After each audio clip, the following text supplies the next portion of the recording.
नमस्कार, स्वागत है आपका न्यूज बाइस्कोप में। मैं हूं आपके साथ नवीन गुप्ता। भारत ने विश्व कप में जीत का सिक्सर लगा दिया है। जी हां, इंग्लैंड को हराते हुए भारतीय टीम ने विश्व कप में लगातार छठी जीत दर्ज की है। इंग्लैंड के साथ खेले गए एक बेहद रोमांचक मुकाबले में भारतीय टीम ने इंग्लैंड को 100 रनों से पराजित कर दिया है। आपको बता दें कि पहले बल्लेबाजी करते हुए भारत की टीम 229 रन ही बना सकी थी, लेकिन गेंदबाजों के दमदार प्रदर्शन की बदौलत भारतीय टीम ने इंग्लैंड पर शुरू से शिकंजा कसे रखा और भारतीय गेंदबाजी के शानदार प्रदर्शन की बदौलत भारतीय टीम ने इंग्लैंड को हराते हुए सेमीफाइनल में अपनी टिकट पक्की कर ली है। भारतीय गेंदबाजी में जसप्रीत बुमराह, मोहम्मद शमी, कुलदीप यादव सभी ने बेहतरीन गेंदबाजी का नमूना पेश किया और इंग्लैंड के बल्लेबाजों को मौका ही नहीं दिया विकेट पर सेट होने का, रन बनाने का। और शायद यही वजह रही कि इंग्लैंड की जो पूरी बल्लेबाजी है वो भारतीय गेंदबाजी के सामने नतमस्तक होती नजर आई। तो भारत ने विश्व कप में जीत का सिक्सर लगा दिया है। भारत ने इंग्लैंड को हराते हुए अब सेमीफाइनल में अपनी जगह लगभग पक्की कर ली है और इंग्लैंड के लिए जो बची खुची उम्मीदें थी वो भी इस मैच के साथ समाप्त हो गई हैं।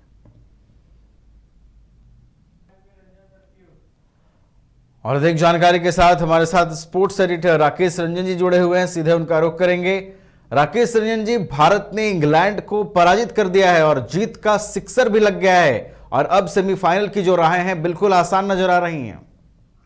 जी हाँ, बिल्कुल। और अब ये ऑलमोस्ट आप तय मानकर चलिए कि भारतीय टीम जो है वो सेमीफाइनल में के लिए जो है अब कंफर्म हो चुकी है और अब लगता नहीं है कि कोई और टीम भारतीय टीम को चैलेंज कर पाएगी सेमीफाइनल के लिए। हालांकि अभी जो 4 टीमें टॉप 4 में हैं वहां पर कुछ परिवर्तन हो सकता है, लेकिन उसमें भारतीय टीम जो है वो शामिल नहीं है। भारतीय टीम सुरक्षित दिखाई दे रही है 6 जीत के साथ। उसके जो है 12 अंक हो गए हैं। तो इन सब परिस्थितियों में अब लगता है कि भारतीय टीम को कोई बहुत परेशानी जो है वो नहीं होने वाली है। बिल्कुल, भारतीय टीम को अब परेशानी नहीं होने वाली है और सेमीफाइनल की जो राहें हैं वो आसान लग रही हैं। राकेश रंजन जी, अब तक हमने पिछले 5 मुकाबले में देखा था कि भारतीय बल्लेबाज भारत के लिए बेहतर प्रदर्शन कर रहे थे, लेकिन कल के मैच के बाद ये तय हो गया कि गेंदबाजों में भी वो दमखम है जो भारतीय टीम को मैच जितवा सकती है। यहाँ पर थोड़ा सा आपसे मेरा मतांतर होगा नवीन, क्योंकि देखिए इस पूरे टूर्नामेंट में जो है भारतीय बॉलर्स जो है वो कमाल की गेंदबाजी कर रहे हैं। और राइट फ्रॉम फर्स्ट मैच आप ले लीजिए, जब ऑस्ट्रेलिया की टीम को उन्होंने 199 पर रोक दिया था, फिर उसके बाद पाकिस्तान की टीम को 191 पर रोक दिया, बांग्लादेश की टीम जो कि एक वक्त 93 पर बिना नुकसान के थी उसे 257 पर रोक दिया, अफगानिस्तान की टीम 185 पर 3 थी, फिर उन्हें जो है 272 के आसपास रोक लिया।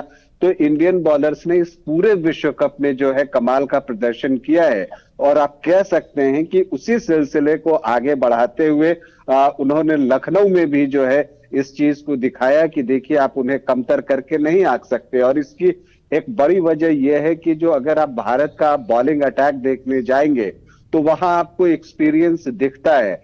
और जैसा मैं बार बार कहता हूं कि अब पता चलता है कि जब बुमराह भारतीय टीम में नहीं थे तो क्यों उनकी कमी इतनी शिद्दत से महसूस की जाती थी। अब देखिए वो आ चुके हैं और इस विश्व कप में 6 मैचों में वो 13 विकेट ले चुके हैं। आप मोहम्मद शमी की बात कीजिए, उन्हें 2 मैच मिले हैं और 2 मैचों में वो 9 विकेट ले चुके हैं। शमी के जो विश्व कप क्रिकेट की अगर हम बात करें तो उन्होंने जो है 13 मैचों में ही 40 विकेट ले लिए हैं और ये एक सबसे तेजी से विश्व कप क्रिकेट में 40 विकेट लेने वाले वो गेंदबाज बन गए हैं। और अगर वो खेलते रहे तो भारत के लिए जो विश्व कप में सर्वाधिक विकेट का रिकॉर्ड जहीर खान के नाम है उसे वो तोड़ सकते हैं, क्योंकि अभी भारत को जो है और मैच इस विश्व कप में खेलने हैं। अब सिराज भी काफी दिनों से गेंदबाजी कर रहे हैं और पिछले 1.5-2 सालों में उन्होंने अपने आप में काफी सुधार किया है। तो उनकी बात कर लीजिए, कुलदीप यादव ने जबरदस्त वापसी की है, रविंद्र जडेजा इतने सालों से खेल रहे हैं। तो जो भारत का बॉलिंग यूनिट है वो बहुत एक्सपीरियंस है और इसका फायदा जो है वो भारतीय टीम को मिल रहा है। दूसरी तरफ देखिए, अगर हम बात करें भारत और इंग्लैंड के बीच जो रविवार को मुकाबला हुआ उसकी अगर हम बात करते हैं, तो वहां पर भारतीय टीम जो है उसमें रोहित शर्मा की बल्लेबाजी एक्सेप्शनल थी। आप जो है इस तरह के विकेट पर इस तरह से अपने आप को अप्लाई करते हैं और फिर वो 87 रनों की पारी जो है वो एक मैच विनिंग पारी है। हालांकि मैच के बाद कप्तान रोहित शर्मा ने जो है अपनी नाखुशी जाहिर की है बल्लेबाजों के प्रदर्शन पर, और जब वो कहते हैं कि आप पावर प्ले में 3 विकेट गिरा देना जो है वो अच्छी बात नहीं है टीम के लिए, ये बात जब वो कहते हैं तो उनका इशारा जो है वो युवा खिलाड़ियों पर होता है। और चूंकि उन्होंने कहा कि जब भी जरूरत होती है अनुभवी खिलाड़ी जो है वो निकल कर सामने आते हैं, लेकिन जो युवा खिलाड़ी होते हैं उन पर जो है अब बड़ी जिम्मेदारी है। जैसा रोहित शर्मा ने कहा कि 40 पर 3 की जब बात करते हैं और अनुभवी खिलाड़ियों की तारीफ करते हैं, तो यहाँ पर निश्चित तौर पर श्रेयस अय्यर को जो है की ओर वो इशारा कर रहे हैं, और श्रेयस अय्यर को अपने खेल में सुधार करना होगा। महान सुनील गावस्कर ने भी कहा है कि अगर श्रेयस अय्यर इसी तरह बल्लेबाजी करते रहे तो जब हार्दिक पांड्या की वापसी होगी तो सूर्य कुमार यादव को टीम से अब हटाने की जरूरत नहीं है, वो श्रेयस अय्यर की जगह टीम में शामिल किए जा सकते हैं। तो जो श्रेयस अय्यर प्लेइंग 11 में कंफर्म माने जा रहे थे, अब उनके ऊपर संदेह के बादल, उन पर सवाल उठने जो है वो शुरू हो गए हैं। तो बैटिंग में और सुधार की जरूरत है। रोहित शर्मा ने कहा कि 30-40 रन जो है वो हमने कम बनाए इंग्लैंड के खिलाफ मैच प्रेजेंटेशन में, ये बातें रोहित शर्मा ने कही हैं।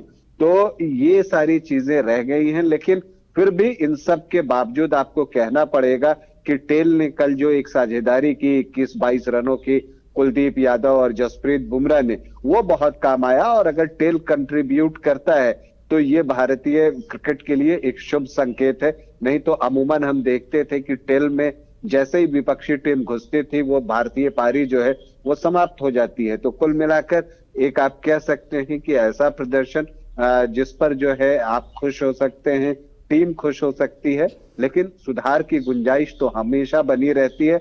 और जैसा रोहित शर्मा ने इशारा किया कि बल्लेबाजी में जो है वो 30 रन भारतीय टीम ने कम बनाए थे, उन्होंने अपने आप को भी शामिल किया है। ऐसा नहीं है कि उन्होंने सिर्फ दूसरे बैटर्स को जो है दोष दिया है। वो कहते हैं कि हाँ, जब 3 विकेट हमारे गिर गए थे उसके बाद एक पार्टनरशिप चाहिए थी, तो वो पार्टनरशिप हमने लगाई, लेकिन फिर हमने अपने विकेट थ्रो कर दिए, इंक्लूडिंग मी। वो अपने आप को भी इसमें शामिल करते हैं, और ये एक अच्छी बात है कि इतनी अच्छी पारी खेलने के बाद भी वो मानते हैं कि उनसे भी गलती हुई है। बिल्कुल, तो एक कंप्लीट परफॉर्मेंस कल भारतीय टीम ने की है। बहुत धन्यवाद राकेश रंजन जी हमारे साथ जुड़ने के लिए। तो भारत ने जीत का सिक्सर लगाते हुए अब सेमीफाइनल की जो टिकट है वो ऑलमोस्ट कंफर्म कर ली है, और भारत का जो अगला मुकाबला विश्व कप में है वो श्रीलंका से 2 नवंबर को होने वाला है। अब 100 रुपए में मिलेगा 1000 रुपए वाला फन। वो कैसे? अरे वाइल्डवादी वाटर पार्क पे डिस्काउंट ऑफर दे रहे हैं। अब मात्र 100 रुपए में पाएं अम्यूजमेंट पार्क, बर्ड पार्क और ट्रैम्पोलिन बंजी जैसी ढेरों एक्टिविटीज। पर याद रहे, ऑफर सिर्फ 15 नवंबर तक के लिए है। वाइल्डवादी water park Ranchi, call 9304816880। IIT JEE NEET aspirants के सपने को पंख देने आ गया है कंप्लीट सॉल्यूशन इंस्टीट्यूट। यहाँ है smart classroom, 1-to-1 doubt clearing session, ask the expert, video solution और भी बहुत कुछ। मतलब हम करेंगे आपको गाइड, बनेंगे आपके mentor. Foundation classes from class 6 onwards for your bright future. Visit